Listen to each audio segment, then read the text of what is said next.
that may be one of those factors that causes a scenario where the Federal Reserve will need to act based on what's happening on the trade front. But low interest rates has been helpful with the U.S. economy here over the last period of time. The U.S. economy grew by a 3.2% annual rate in the first quarter of 2019.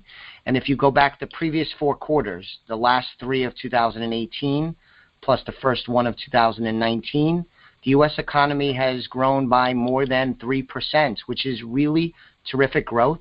That's way, way faster than the economy grew between 2009 and 2016, about 50% faster than it did those 8 years after the financial crisis.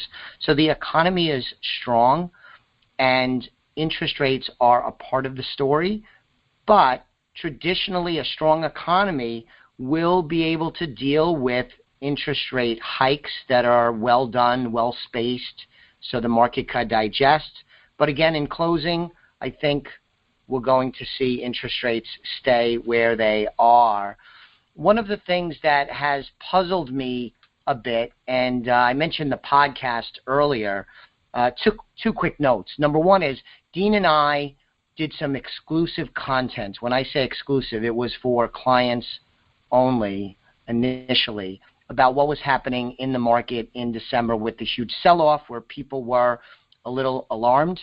And we had some great conversations, and I think the advice and our perspective on things was really valuable, and much of what we talked about turned out to be correct, at least based off of 6 months later.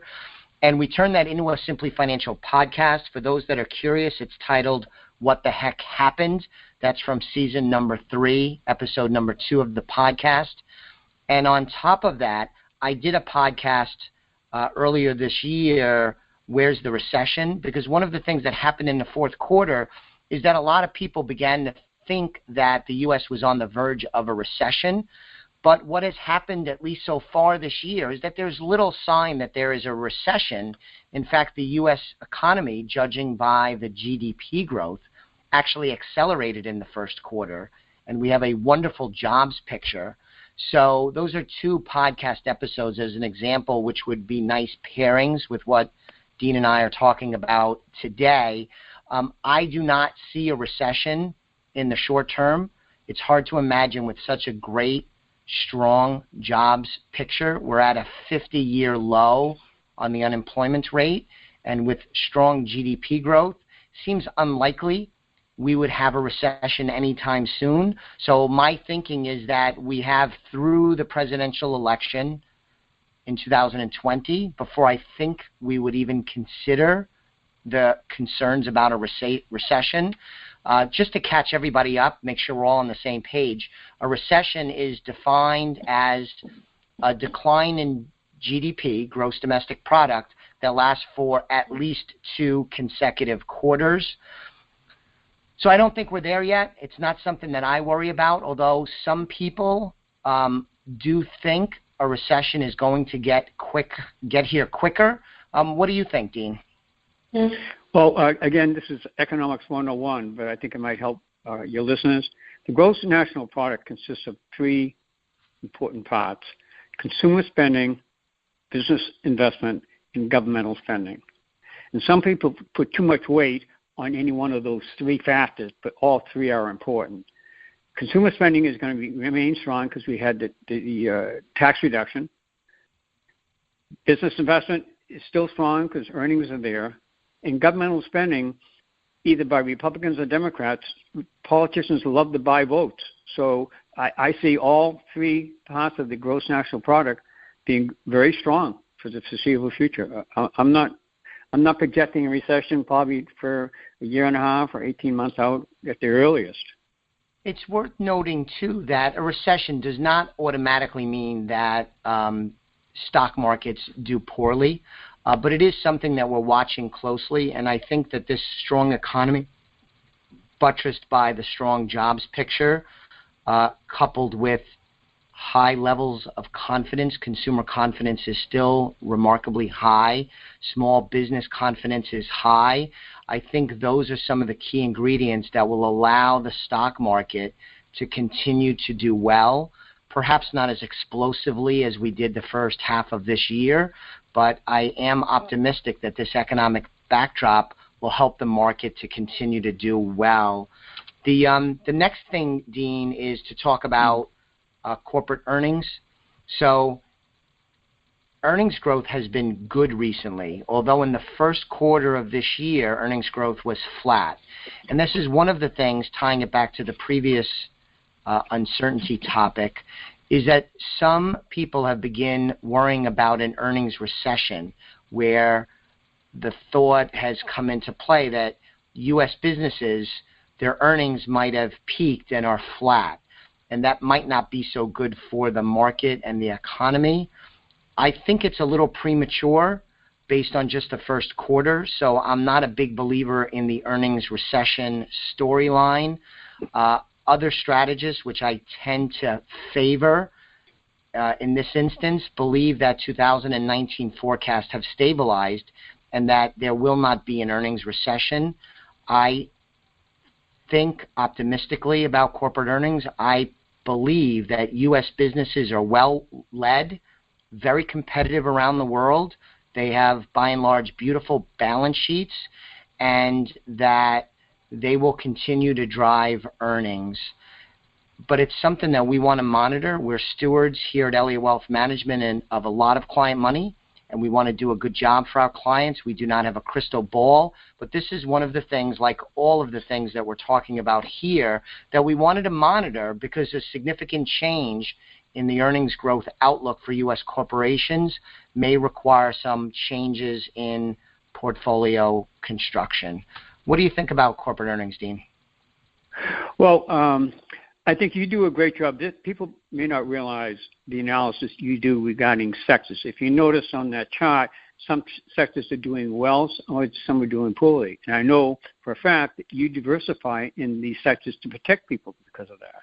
So some of the work you do behind the scenes is going to protect your investors due to changes in corporate earnings. But I still think corporate earnings are going to be strong because we're the strongest economy in the world right now. No one even comes close. Even China is having this serious problem. So I think, you're doing a great job for your clients, and I agree with your statements regarding earnings. They're going to continue to be strong. Thank you, Dean. And everyone, you could see why I invited him to join me because of that wonderful compliment. I mean, what a guest speaker. So I'm retired, so I don't care. I'm just saying the truth. So, let's talk about, I think, one of the bigger items in all of what we're going to talk about. It's garnered a lot of attention in the media. I think it's natural for folks to realize that this is an important topic for the United States, for the economy, and for the markets in general, and that is the trade wars. So we had an internal debate about this because I'm not even sure I agree with the trade war topic, although it's very catchy because it has that kind of sex appeal to grab people's attention. But to me, it's not a trade war yet. The U.S. and China are still talking. Granted, there's a lot of posturing, a lot of jawboning, and a lot of tough talk. But both sides are talking. Both sides have acted to protect their interest and to leverage what they believe is a strong hand by the use of tariffs. But the thing is, China's economy is slowing. The United States economy, at least up until recently, has been accelerating its growth. And this trade negotiation being hammered out, I think in some ways is impeded. Like Dean, I'm not a fan of the media in many instances, and this is one of them, is so many people that you see in the media make it seem like China has all of the advantages and the U.S. and President Trump are out of their depth trying to get something done. The reality is far more complicated than that. For example, China. We are China's biggest customer. And I would submit to you that any time your biggest customer is unhappy, that's a problem. And so my opinion is that not paying attention to the media second by second, tweet by tweet, quote by quote is good policy, and that at the end of the day, U.S. and China will do a deal. China will make some concessions because they've had the better of it for a long time, and there is room for them to make concessions. They're going to fight awfully hard. They're going to try and make as few as possible. But at the end of the day, I believe a deal will be struck with them making concessions. And then clearly, I think we could all agree that Donald Trump will tell us that it was the greatest trade deal in the history of mankind, which will probably be an overstatement. But the point is, if we could get a trade deal done, that'll be good for the United States of America, good for American workers, good for the economy, and that should translate to giving the markets a continued helping hand. I'm really optimistic on this subject, especially if you look out past the next 24-hour news cycle. Dean, I think we largely agree. I'm a little bit more of a fan of the tariff strategy than maybe you are, but would you say that you're optimistic that ultimately a deal will get done? Yes, and I think it's a misnomer to call it a trade war. It's really, Trump is trying to control the theft or the technology leakage to Chinese firms, and they're copying our technology. So it isn't actually trade, and I think he's going to get a deal. We got him that, because the tariffs aren't helping either country at all. So I agree, but I'm not calling it a trade war. I'm calling it a technology control war, and I think we're going to have an agreement on that shortly. So before we move on, this is an important topic. I mean, they all are, but I think if I had to pick one, this is probably the thing that could wreck the economy as well as cause a lot of distress in the markets.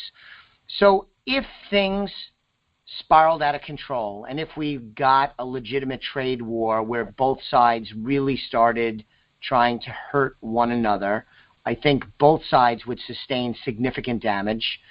But would you begin to be bearish and concerned about the markets and start to think about being more protective in investor money if it spiraled out of control? Well, we had signs of that in December. That was a sell-off. That we were afraid of what was going to happen with tariffs. And I think people came to the understanding that because the Fed also protectively announced not that long after that they weren't going to increase interest rates. So the fact that the Fed was aware of that situation reinforced professional economists like myself to relax a little bit, saying, well, these guys are on board, they're smart, and they're doing the right thing, not politically, but the fact that they were hitting and keeping the interest rates level or even reducing gave me a sigh of relief, saying, thank God they are ready to act if in fact that occurs. All right. And that's important. That's a very important fact. So I will tell you with investors that I am optimistic, but if I began to think that things were spiraling out of control and were potentially going to get way worse, I would act on that and take steps to be more protective. I'm not going to jump the gun, though, but it is something that, like all of these things, I want to monitor. On the flip side, Dean, is if a deal is done, I believe President Trump is meeting with Chinese leadership as soon as this weekend. If a deal is done, and it's a reasonably good deal, I think that would be really helpful to the market, because a good deal will help the economy, and that'll help the market perhaps. But I think additionally, if we could park this worry and be able to move on from it, I think that would do wonders for the market. So there is perhaps some nice upside that could be gained. I'm just talking in the markets now. If a deal was done, because the worry would be in the rearview mirror. What do you think about that thesis? Oh, I absolutely agree. I just think it's important for people to realize that your value added is the fact that you're monitoring these things. Because I remember we had a lot of conversations in December, and I know your clients probably didn't realize that. But that's your basic value, is to pay attention when they're busy doing something else. And I know you and I are in it all the time. So a week from now, we could be talking completely differently if something happens. But that I think you're doing a great job, and I have confidence that we can work together and make the right decisions at the right time. Yeah, Absolutely. Very well said. The next two items, Brexit and oil, I think are subsets of some of the other things we've talked about. Brexit has become